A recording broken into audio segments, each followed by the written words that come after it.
Assalamualaikum warahmatullahi wabarakatuh. Perkenalkan, saya Dinasti Sekar Putri dari Prodi PGSD dengan NIM 14014222202. Pada kali ini saya akan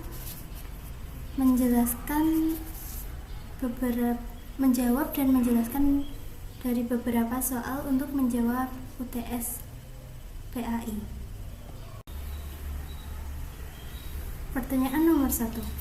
Setelah menonton video tersebut, apa pelajaran yang dapat diambil? Nah, setelah menonton video tersebut, pelajaran yang dapat diambil adalah ketika kita dapat membantu orang lain, kita tidak boleh membeda-bedakan agamanya.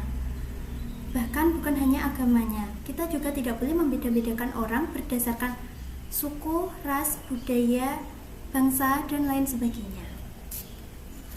Kemudian lanjut nomor 2. Dengan pertanyaan, coba buat hasil ijtihad di era disrupsi seperti sekarang ini. Sebelum menjawab pertanyaan nomor 2, saya akan menjelaskan tentang arti ijtihad tersendiri, yaitu ijtihad merupakan salah satu sumber hukum Islam setelah Al-Quran. Nah, untuk contohnya pada era sekarang, yaitu para ulama melakukan ijtihad dalam penentuan tanggal 1 Ramadan dan juga tanggal 1 Syawal. Nomor 3. Dalam pandangan Al-Quran, nafsu diciptakan Allah dalam keadaan sempurna untuk berfungsi menampung serta mendorong manusia berbuat kebaikan dan keburukan.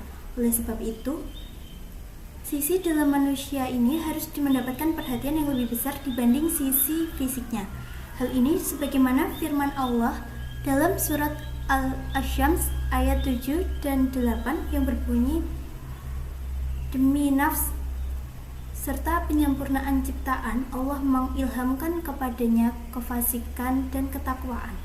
Quran surah ke-91 ayat 7 dan 8.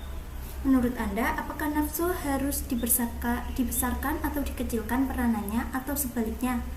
Sebaiknya bagaimana? Jelaskan.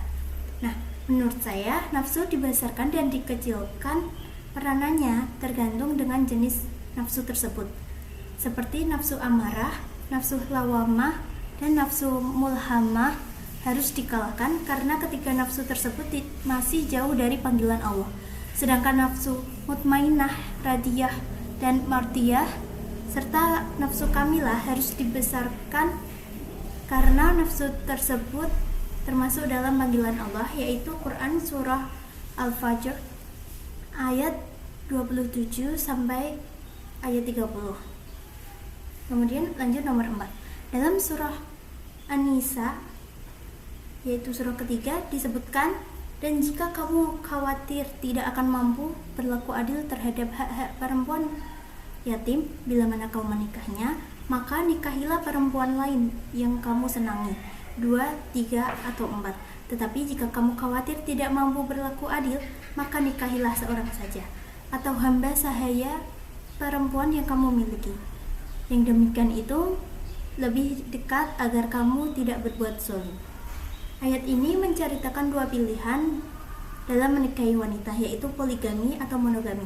Menurut kalian, mana yang paling afdol? Jelaskan. Pernikahan monogami atau poligami adalah pilihan seseorang untuk menikah apabila seseorang tersebut mampu berbuat adil dan mampu menghidupi rumah tangganya dengan baik.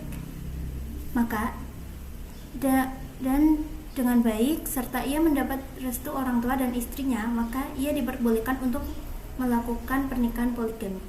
Namun apabila orang tersebut tidak dapat berbuat adil dan bahkan tidak mampu menghidupi anak istrinya, maka sebaiknya untuk melakukan monogami saja.